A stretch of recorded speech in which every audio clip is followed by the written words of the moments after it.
Good morning. Happy Sunday to you. This is your girl, Coach O, founder and CEO of Action Speaks Volume Incorporated, where I am known as your procrastination strategist, behavior change expert. I help you to build unshakable confidence, stop procrastinating, and you got it, to get your dreams out of your head into your life. To get your dreams out of your head into your life. That's always been my motive. That's not something new. That's not something yesterday or 3 days ago, last week. That has always been my thing, to live the life of your dreams. Why? Because I'm living mine. I am living mine. Good morning, Shanti. Thank you so much for joining. Look, for y'all that has been following me on this journey, this stuff is just getting like, wow. It is so heavy in the back. I'm like, good morning, Shanti. Thank you so much for joining. You know, it is, I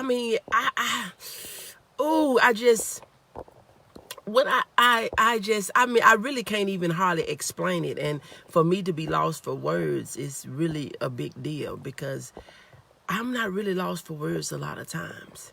I am not lost for words. I remember, as I was growing up, and this has been many, many years ago, I used to tell my mama, let's go ahead and invite a few people. Good morning, Hazel. Good morning, Toshiba. Thank you so much for joining. But I remember years ago, good morning, Nikita. Thank you so much for joining. I remember years ago, I used to tell my mom to, elevate your mind and get yourself together. This was years ago. Elevate your mind and get yourself together. And I used to tell my kids, and I've said it a bunch of times here, I used to tell my kids, if you think woke, you will feel woke. Because see, when you haven't been through real trauma in life, you really don't know I guess people really don't realize the power that your mind can have over your body. If you haven't been through real trauma, see me, I've been through real trauma. I've been through 26 hours of surgery. I've been through, having my teeth wired shut for over 2 months. I've been through walking on crutches for a year. I've been through laying in a hospital bed on my back where I couldn't turn to the side. I couldn't lay to the left. I couldn't lay to the right. I couldn't sleep on my stomach. I have laid, good morning, Angela. Thank you so much for joining. I have laid on my back in the hospital for, almost 2 months. And then even at home, had to have a hospital bed for several months, for 9 additional months. So when you have laid on your back and not able to sleep to the side and not able to sleep on your stomach and not able to get up and walk, and at the age of 19, having to use, I used to call it the old people's, the pot that sit beside the chair that sit beside the bed. But even before that, the bedpan to use the bathroom, you had to have a strong mind. Because see, if you didn't have a strong mind, you would have not only lost the strength in your body, but you would have lost your mind. And so the mind that I have, good morning, Demetria. Thank you so much for joining.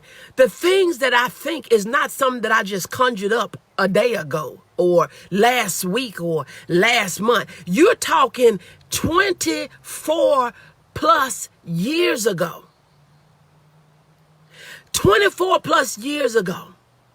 But even with that, I was telling my mom on yesterday, nobody in my family can never really hear. And I wish my little sister was over here, or my mom or somebody was on here. Nobody in my family, as bad as my injury was, 26 hours of surgery, teeth wired shut, lost femur, crushed knee, and even to this day where I still have a metal plate in my jaw, a metal plate in my knee, a metal rod in my thigh, screws in my ankle.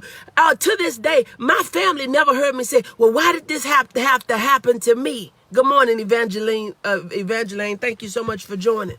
Why did this have to happen to me? I always picked myself up from where I was, but not in my body first, but in my mind. I kept telling myself, I can do this. I can get up. The doctor told me, I'm going to get in my message. But this is part of it. The doctor told me there are some things you will never do. You will never do that. The doctor said there are some things that you will never do. There were some other things that it'll take me forever to do. And I remember my first time doing something, and it was early on. My sister said, now, if you can turn your leg over, because my leg is laid out like this. She said, if you can lift your leg up, I'll give you $20. You know I got that $20 right. So I challenged myself, but I challenged myself mentally. I laid there and said, I can do this. I can do it. So yes, I do. I still have this. I still got this. I have this. I'll have this for the rest of my life. I was on SSI disability. So nobody is not going to tell me that the mind is not strong. We can defeat ourselves with the thoughts that we think.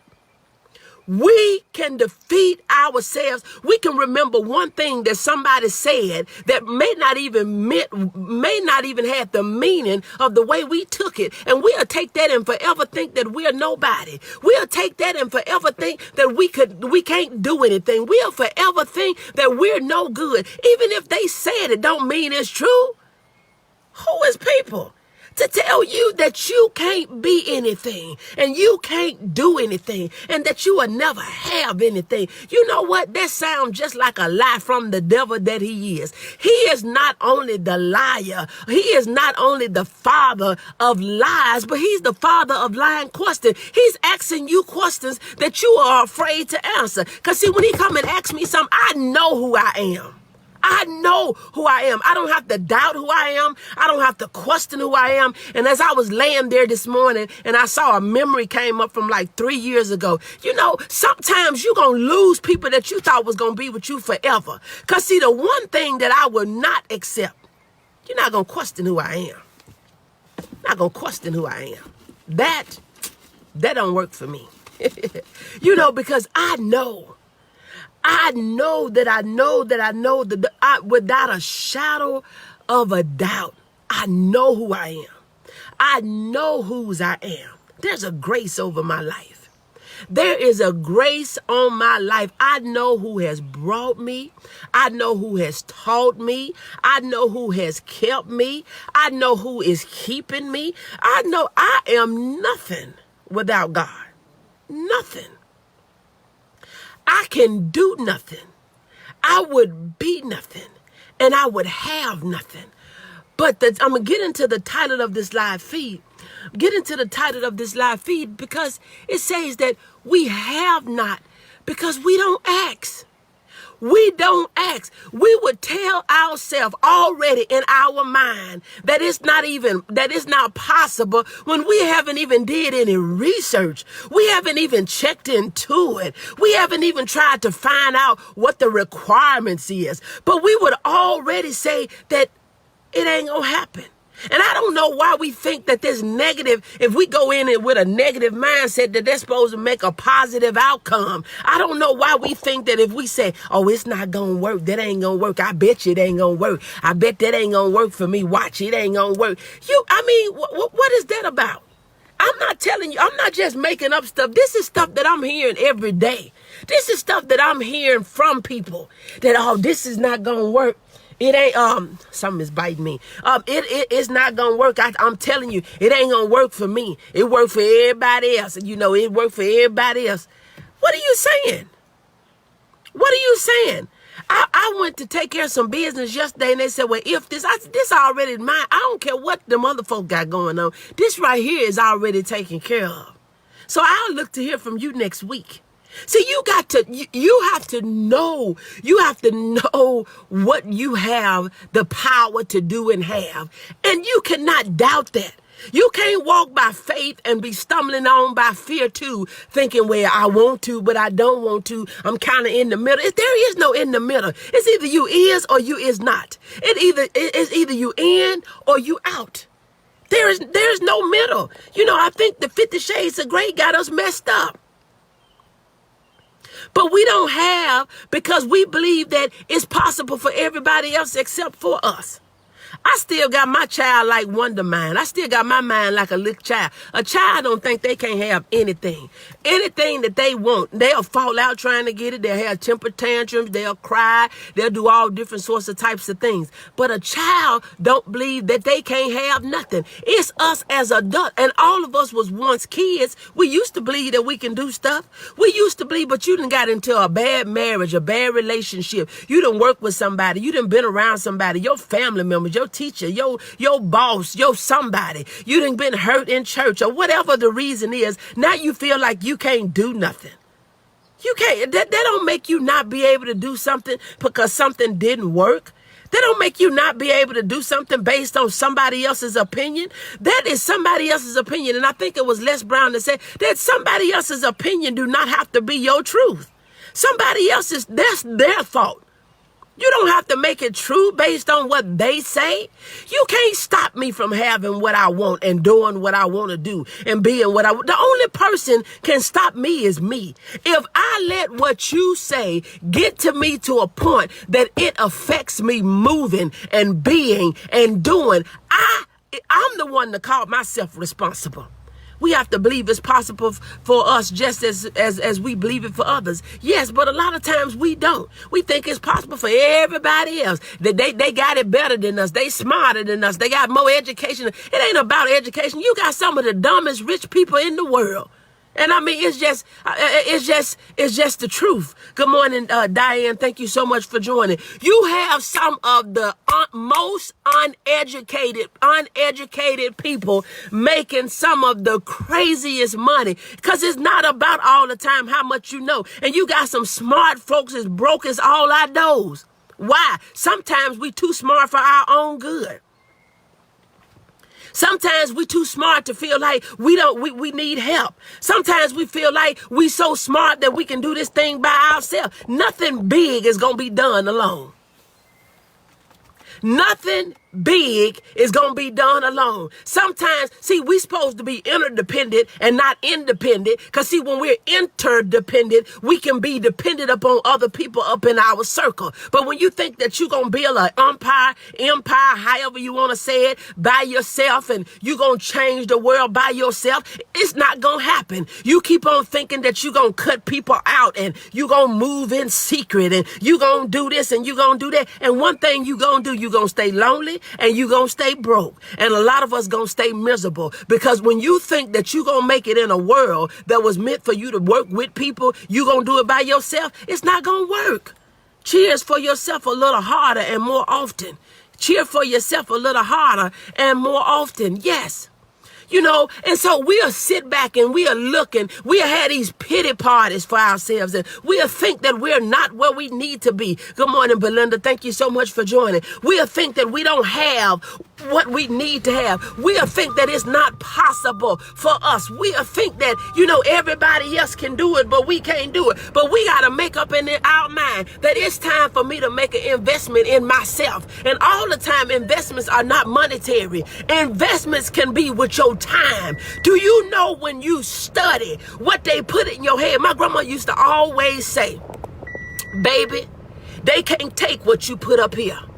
They cannot take what you put up in here. See, the job that I had, I used to tell the people that work for me, it's great doing your job, but put something else with that. Because see, these pieces of equipment, pieces of equipment in this building, if you don't go work for another core coating company, you probably won't never see something like this again in your life. But you get you some transferable skills. And see, one thing about it, people cannot like you, but they can't take what you know, that you know, that you know, that you know. And see, I left up out of there with transferable skills. Not only was I their OSHA person, their EPA person, their payroll person, their logistics person, their warehouse person, you know, their operationals manager and their planning person. I did it all. And it made me harder to replace place because I was doing so much. And see, some of us, we had this mindset to feel like that's not my job. But you got to have things that you can use somewhere else, no matter where you are and who you're doing it for. And at some point, you want to say, I need to be doing this for myself. I need to use these skills for myself. Because see, the skills that I learned on my job, now I can use in my business, because you can use payroll everywhere. You can use operational and planning everywhere. I have to use purchasing. I have to use logistics because I got to move stuff from one place to another. I can use organization. I can use this and that and the third. But see, we get in this mindset, and it's all because of the way we think. We feel like where we are is where we're going to be. You don't have to stay in that place. I don't care what you have done. I don't care what you have been. I don't care how broke you have ever been. You can be where you want to be, and it don't take a whole lot of money. It takes you making a decision. It takes you saying that this is going to happen. See, I could have laid up there and listened at the foolishness that they told me in the hospital. I could have laid there, I could have accepted what they gave me on SSI disability. I could have stayed on disability. But see, I had an issue with my legs, not with my head. God gave me something. I had an issue with my legs and not with my head. My injury was in my lower body. It wasn't in my mind. My injury wasn't in my mind. And I had to tell the nurse one time, I had to call my mama because they didn't want to give me no medicine. I'm steady telling them, my feet hurting. But see, the reason that they didn't want to treat my feet because they didn't record it. I told them when I got there, I said, I'm in a lot of pain in my foot. Nobody did. They let me laid up in the hospital for 7 days with 3 broke toes. Listen to me. Still didn't do anything about it. So when we got ready to go, when I was discharged, my teeth was wired shut. When I was discharged, they told me to get out the bed. I told them I cannot get on my foot. They had already did my discharge paperwork. Now, this is what the mayor of Memphis did. Nothing never happened to it. Nothing never happened about it. Nothing never was done with it. But this is what I experienced. They had already did my discharge papers. I was getting ready to get out of the bed to leave, and I kept telling them I couldn't get on my foot. So they did my discharge papers, did a x-ray after the discharge paper, put a cast on my foot, sent me out the door, and nobody never looked at my foot again. When I went to the doctor for my jaw, I said, who's supposed to look at my foot? There's no record of it. Well, okay, I got this cast on my foot. So you know what? My grandmother was a nurse on my dad's side. And so I asked her, I said, how long do they usually keep casts on your feet? She said 6 weeks. And so in 6 weeks, I worked it off. I took it off myself. Nobody had a record that it was on there. Nobody wanted to look at it. So I took it off myself. But this is the thing. People will tell you what don't hurt you when they don't know your pain. They don't know your pain. But the point that I was making there, as I was trying to tell the nurse, it was something. I had an injury. But nothing had happened to my mind. I was still clothed in my right mind. Praise God. So we got to stop allowing what other people's opinion and what they think. Because see, people always had something to say. And when you are not falling in that same rat race with the people, they gonna always think you crazy. When you doing some stuff that you want to do, people gonna think you crazy. People think it's crazy for you to be able to help people and be able to travel the world and go places and do things. When I said I was riding in a hot air balloon, my folks thought I was crazy. I hadn't seen nobody in no hot air balloon. I hadn't been by no hot air balloon. But you know what? It got on my bucket list and I did it. I didn't care who didn't like it. And my sister was crazy enough to do it with me. We did it. And you know what? I'll do it again. When I went to India in 2018, December 2018, just a year and a half ago, my people thought I was crazy to go that far, go to the continent of Asia by myself. That trip, I went through 11 airports. I was on 11 different airplanes in 7 days. That's crazy to people that ain't doing nothing.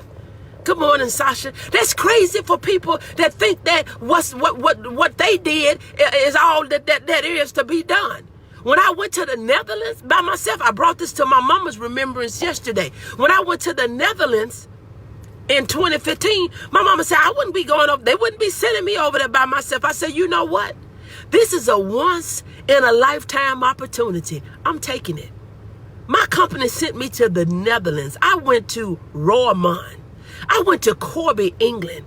I went to Amsterdam. When you go with God, you're not by yourself. And when God then showed you that it's okay, God gave you the ticket, God gave you the plan, God then gave you the coverage, you couldn't be better protected by taking somebody with you. Because how many of you know you can go down with other physical people with you? But see, no weapon formed against me shall prosper.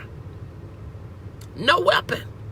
He didn't say they wasn't going to form, but they're not going to prosper. But I went.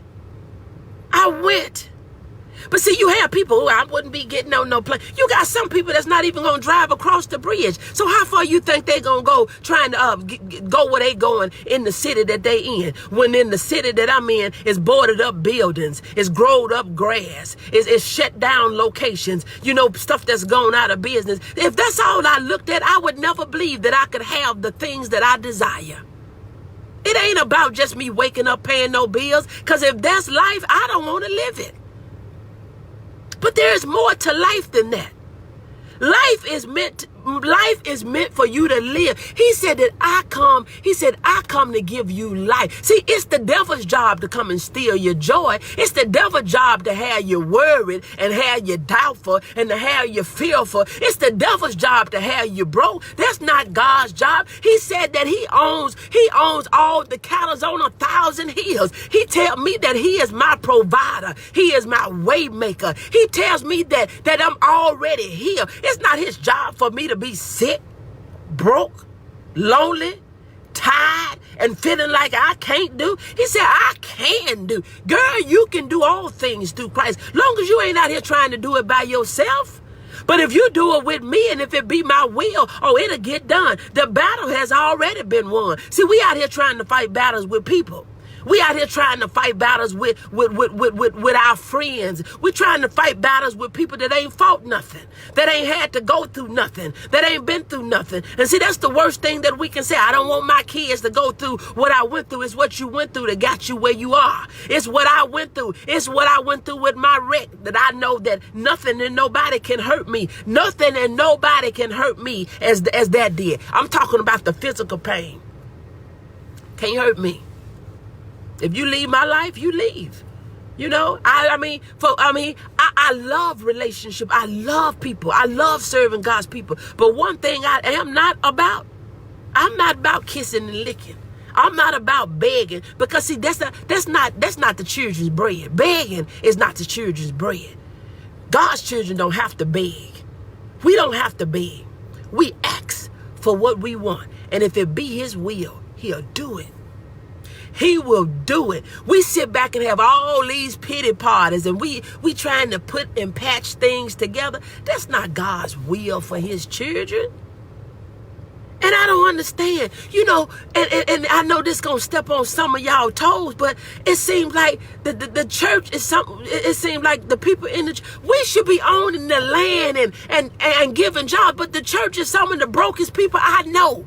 We pat and we clapping and rocking and backing and forward and we talking about we this and that and the other. There are principles in the Bible that will tell us how to get the things that we need. How we gonna be a blessing to the widows? How we gonna help the orphans? How we gonna clothe him when he was naked and give him something to drink when he was thirsty and feed him when he was hungry if we don't have nothing? And he said, what you did to the least of these, you did it to me. How you gonna help somebody when you can't help yourself? Because our mindset tells us that we can't do it. And when you think that you can, somebody think you crazy. But you can think what you want to think, because I will feed. You know, my goal is to help hundreds and to help thousands and to build orphanage homes all around the world, to help men and women gain skills that they will be able to help their families, that they will be able to help themselves. I don't know how it's all going to happen, but I know that it is going to happen. And how do I know it's going to happen? Because He told me it was going to happen. And I'm stupid enough to believe it. I'm talking about me. I am crazy enough to believe what He told me. We've served meals after meals after meals. Can you imagine feeding? I mean, when you're feeding 5 people 3 times a day for 365 days, and when you're able to open up feeding centers. But see, sometimes we'll hold on to the little bit that we have. We'll hold on to the little bit that we have and say that's all we got. But see, the only place that God says, test me, try me, and see, don't I pour you out a blessing that you don't have room enough to receive. That's in your finances. That's in your finances. But see, a lot of us don't trust him. A lot of us, we don't believe that he would do what he said he would do. A lot of us don't believe that it's possible. See, a lot of us, we think that that's hocus pocus, but we'll fall for some hoax and some trick that some man didn't put together, and then we'll look crazy talking about they done gypped us out of our money. I'm just saying. You ain't got to like it. I'm speaking what I feel. My opinion is just my opinion. If you can use it, take it. If you don't, that's okay too. Because see, the thing about it is we out here in this space trying to be popular. I'm not trying to be popular. I am not trying to be popular with nobody. I know the call on my life. I know the works that he has called me to do, and I will do what he said. And God, I can guarantee you this. God is not going to bless no mess. It don't matter how cute we think we are, how smart we think we are, and how many degrees we have, and who we done help and what we've done. You can do a lot of good things for God, but get wrong with him. You get wrong with him. He don't excuse that and figure, well, since you've been good, these amount of this and that. No, you going to be done did good for a while, and in the end, you going to miss it. In the end, we will miss it. So we can't get so twisted and get so high-minded and think that, oh, we've made it because we've done something. No, every day it's a fight. Every day it's a struggle. Every day is a new day that we got to put both feet in to say, you know, I am running for my life. I'm running for my life. And when you start saying what you want to say, there's some people that not going to like what you say. They didn't like what Jesus said. They didn't like everything that he did. They wanted to know why your disciples are not washing their hands, and they want to know, why are you with the tax collectors? Why are you talking to the sinners? And why are you going over there? And why are you doing that? They want to question you. Why?